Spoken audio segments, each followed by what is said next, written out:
ಈ ವರ್ಷದ ಮೊದಲ ಹಬ್ಬ ಮಕರ ಸಂಕ್ರಾಂತಿಗೆ ಕ್ಷಣಗಣನೆ ಶುರುವಾಗಿದೆ. ಆದರೆ ಕೆಲವರಲ್ಲಿ ಒಂದಷ್ಟು ಗೊಂದಲಗಳಿದೆ. ಹಬ್ಬವನ್ನು ನಾಳೆ ಆಚರಣೆ ಮಾಡಬೇಕಾ ಅಥವಾ ನಾಡಿದ್ದು ಆಚರಣೆ ಮಾಡಬೇಕಾ? ವರ್ಷದ ಮೊದಲ ಹಬ್ಬ ಮಕರ ಸಂಕ್ರಾಂತಿಗೆ ಕ್ಷಣಗಣನೆ ಆರಂಭವಾಗಿದೆ. ಈ ಬಾರಿ ಸಂಕ್ರಾಂತಿ ಹಬ್ಬದ ದಿನಾಂಕ ಕೊಂಚ ಗೊಂದಲವಾಗಿದೆ ಕೆಲವರಿಗೆ. ನಾಳೆ ಮಕರ ಸಂಕ್ರಾಂತಿ ಆಚರಿಸಬೇಕಾ ಅಥವಾ ನಾಡಿದ್ದ? ಯಾವ ದಿನ ಸಂಕ್ರಾಂತಿ ಆಚರಣೆ ಮಾಡಬೇಕು ಅಂತಕ್ಕಂಥ ಗೊಂದಲ ಕೆಲವರಲ್ಲಿದೆ. ಪಬ್ಲಿಕ್ ಟಿವಿಯಲ್ಲಿ ಆಧ್ಯಾತ್ಮಿಕ ವಿದ್ವಾಂಸ ಪ್ರಸನ್ನಾಚಾರ್ಯ ಕಟ್ಟಿ ಅವರು ವಿಶ್ಲೇಷಣೆಯನ್ನು ಕೊಟ್ಟಿದ್ದಾರೆ. ಯಾವತ್ತು ಆಚರಿಸಬೇಕು ಅಂತಕ್ಕಂಥದಕ್ಕೆ ಸಂಬಂಧಪಟ್ಟಂತೆ. ಅಂದರೆ ಈಗ ಧರ್ಮಶಾಸ್ತ್ರಗಳು ಏನು ಹೇಳುತ್ತೆ, ಧರ್ಮಶಾಸ್ತ್ರದ ಪ್ರಕಾರ ಏನು ಅಂತ. ಸಮಸ್ತ ಪಬ್ಲಿಕ್ ಟಿವಿ ವೀಕ್ಷಕರಿಗೆ ಮಕರ ಸಂಕ್ರಾಂತಿಯ ಪೂರ್ವಭಾವಿಯಾಗಿ ಅಡ್ವಾನ್ಸ್ ಶುಭಾಶಯಗಳನ್ನ ತಿಳಿಸ್ತಾ,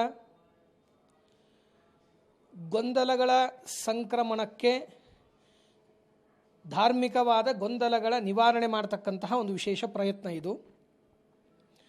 ಮೊದಲನೇದಾಗಿ ಎಲ್ರಿಗೂ ಇರತಕ್ಕಂತಹ ಪ್ರಶ್ನೆಯನ್ನು ಇವಾಗ ನಮಗೆ ಕೇಳಿದ್ದಾರೆ. ಸಮಸ್ತ ಜನರಿಗೆ, ಎಲ್ಲ ವೀಕ್ಷಕ ಬಾಂಧವರಿಗೆ, ಎಲ್ಲ ಪಬ್ಲಿಕ್ಕಿಗೆ 14ನೇ ತಾರೀಕು ಸಂಕ್ರಮಣ ಆಗೋದನ್ನು ನಾವು ಇತಿಹಾಸದಲ್ಲಿ ತುಂಬ ನೋಡ್ತಾ ಬಂದಿದ್ದೇವೆ. ಆದರೆ ಈ ಬಾರಿ ಯಾಕೆ ಮಾತ್ರ ಈ 14-15 ಅನ್ನುವ ಒಂದು ಪ್ರಶ್ನೆ. ಆ ನಿಟ್ಟಿನಲ್ಲಿ ನೋಡ್ತಾ ಹೋದರೆ ನಮ್ಮ ಸನಾತನ ಹಿಂದೂ ಕ್ಯಾಲೆಂಡರ್ ಪ್ರಕಾರ, ಪಂಚಾಂಗದ ಪ್ರಕಾರ ಏನಾಗ್ತಾ ಇದೆ ಅಂತಂದರೆ,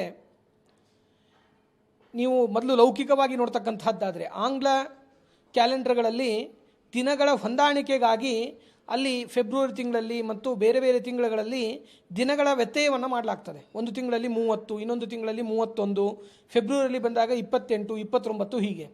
ಈ ರೀತಿಯಾಗಿ ಮಾಡಿದಾಗ ಮಾತ್ರ ಇದು ಒಂದು ವರ್ಷದ ಹೊಂದಾಣಿಕೆ ಅನ್ನೋದು ಪರಿಪೂರ್ಣವಾಗಿ ಆಗುತ್ತೆ.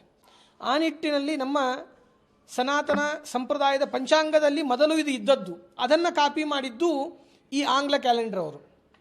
ಅದನ್ನು ನೋಡ್ತಾ ಬಂದಾಗ ಪ್ರತಿ 3 ವರ್ಷಕ್ಕೆ ಒಮ್ಮೆ, ಅಂದರೆ ಒಂದು ಅಧಿಕ ಮಾಸ ಅಂತ ವಿಶೇಷವಾಗಿ ಸಂಭವಿಸ್ತದೆ. ಅದರಲ್ಲಿ ಏನಾಗ್ತಾ ಇದೆ ಅಂತಂದರೆ, ಟೋಟಲಿ ಈ ಸಂಕ್ರಮಣಕ್ಕೆ ಸಂಬಂಧಪಟ್ಟದ್ದೇ ಅದು ಅಧಿಕ ಮಾಸವಾಗಿರ್ತದೆ. ಕಾರಣ ಏನು ಅಂತಂದರೆ, ಯಾವ 33 ದಿನಗಳಲ್ಲಿ ರವಿಯು ಸಂಕ್ರಮಿಸುವುದಿಲ್ಲವೋ, ಸಂಕ್ರಮಿಸುವುದು ಅಂದರೆ ಸಂಚರಿಸುವುದು ಅಂತ ಅರ್ಥ. ಒಂದು ಮನೆಯಿಂದ ಇನ್ನೊಂದು ಮನೆಗೆ ಹೋಗುವುದು, ಒಂದು ರಾಶಿಯಿಂದ ಇನ್ನೊಂದು ರಾಶಿಗೆ ಹೋಗ್ತಕ್ಕಂತಹ ಪ್ರಸಂಗವನ್ನು ಸಂಕ್ರಮಿಸುವುದು ಅಥವಾ ಸಂಕ್ರಮಣ ಅಂತ ಕರೀತಾರೆ. ಆ ತರಹದ ಸಂಕ್ರಮಣವನ್ನೇ ಒಂದು ರಾಶಿಯಿಂದ ಇನ್ನೊಂದು ರಾಶಿಗೆ ಮಾಡದೇ ಇದ್ದರೆ ಅದು ಅಧಿಕ ಮಾಸ. ಆ ಅಧಿಕ ಮಾಸ ಅಂತಕ್ಕಂಥದ್ದು 33 ತಿಂಗಳಾದ ನಂತರದಲ್ಲಿ ಒಂದು ಬಾರಿ ಬರ್ತಾ ಇದೆ. ವಿಶೇಷವಾಗಿ ನಮ್ಮಲ್ಲಿ ನಾವು ನೋಡ್ತೇವೆ, ಅಂದರೆ 36 ತಿಂಗಳು ಅಂತ ಇಟ್ಟುಕೊಂಡಾಗ ಅಲ್ಲಿ ಏನಾಗ್ತಾ ಇದೆ ಅಂತಂದರೆ 3 ವರ್ಷಗಳು ಅನ್ನೋದು ಸಂಪನ್ನ ಆಗ್ತದೆ. ಆ 3 ವರ್ಷಗಳ ಮಧ್ಯದಲ್ಲಿ ಒಮ್ಮೆ ಈ ಅಧಿಕ ಮಾಸ ಅಂತಕ್ಕಂಥದ್ದು ಬರ್ತದೆ. ಆ ಅಧಿಕ ಮಾಸದ ಹೊಂದಾಣಿಕೆಗಾಗಿ ಜನವರಿ 14ರಂದು ಸಂಭವಿಸಬೇಕಾದಂತಹ ಒಂದು ಏನು ಸಂಕ್ರಮಣವಿತ್ತೋ ಅದು ಈ ಬಾರಿ 2026ನೇ ಇಸ್ವಿಯಲ್ಲಿ 15ನೇ ತಾರೀಕು ಜನವರಿ ಎಂದು ಸಂಭವಿಸ್ತಾ ಇದೆ ಅಂತ ನಾವು ಸರಿಯಾಗಿ ಅರ್ಥೈಸ್ಕೊಳ್ಳಬೇಕು. ಬಹುತೇಕ ದಾರ್ಶನಿಕರು ಹೇಳ್ತಾ ಇರೋ ಪ್ರಕಾರ ಈ ಬಾರಿ 15ನೇ ತಾರೀಕು ಸಂಕ್ರಾಂತಿಯನ್ನು ಆಚರಿಸಬೇಕು, ನಾಳೆ ಅಲ್ಲ. ಯಾಕೆಂದರೆ ಸೂರ್ಯೋದಯದ ಸಮಯದಲ್ಲಿ ಸೂರ್ಯ ಮಕರ ರಾಶಿಗೆ ಪ್ರವೇಶಿಸಿರೋದು ನಾಡಿದ್ದು. ಹಾಗಾಗಿ ನಾಡಿದ್ದಿನ ಆಚರಣೆಯೇ ಸೂಕ್ತ ಅಂತ ಬಹುತೇಕರು ಮತ್ತು ಪಂಚಾಂಗಗಳಲ್ಲೂ ಕೂಡ ಅದನ್ನೇ ಹೇಳಿದೆ ಅಂತಕ್ಕಂಥದ್ದು.